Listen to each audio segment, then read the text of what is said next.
So ayan po mga kalbularyo, mayroon tayong titirahin na power steering. Ito po ay DE63 at ito po ang ebidensya, pakita ko sa inyo. So sa nakikita natin ngayon mga kalbularyo ay nag-pop up yung power steering. Ito po ang indicator ng power steering. Isa lang po ang ating direksyon o isa lang po ang ating titingnan o isa lang po ang ating titirahin. So ngayon po mga kalbularyo ay sobrang bigat talaga ng manubila ngayon. So sa ganitong modelo mga kalbularyo, ang titirahin natin ay diretso na po tayo sa tinatawag nating power steering control module.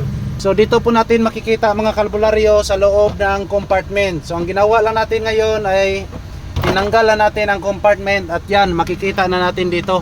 Okay, baklasin natin Daniel Padilla. Andam na ka? Ready kayo? Ready kayo?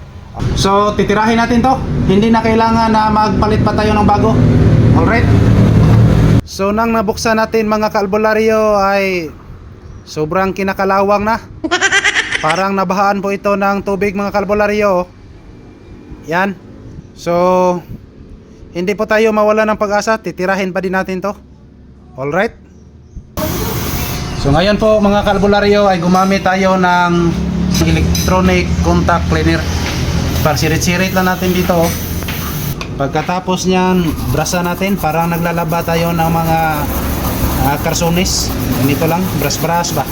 Yung mga babae dyan ay marunong maglaba ay 100% na marunong kayo nito.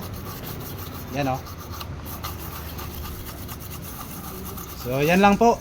Pagkatapos po nito mga kalbularyo ay i-resolder po natin itong lahat ng mga pin out dito. Pagkatapos na nating na solda po lahat ang pin out ay ito na po, finishing na po ito. Parang nagwaswas na tayo ng ating mga linabhan. Ganito lang po ang ating gagawin. So ayan po mga kalbularyo, gagamitan natin ng compressor para madaling matuyo.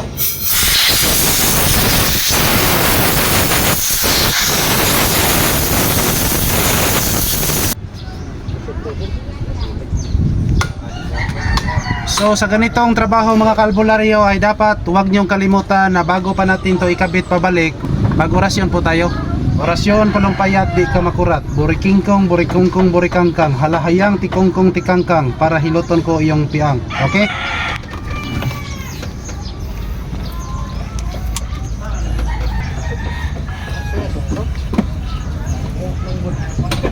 Yan.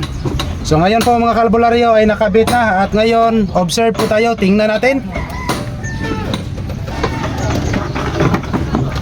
So i-try natin. Ayan po, ignition on. So alam naman natin mga kalbularyo, pag hindi ito mawawala ang indicator ay hindi gumagana ang ating power steering. Ngayon try nating i-start. Ayun. So kita nyo mga kalbularyo ay nawawala na yung power steering indicator light dito. Meaning to say ay okay na po ang ating power steering.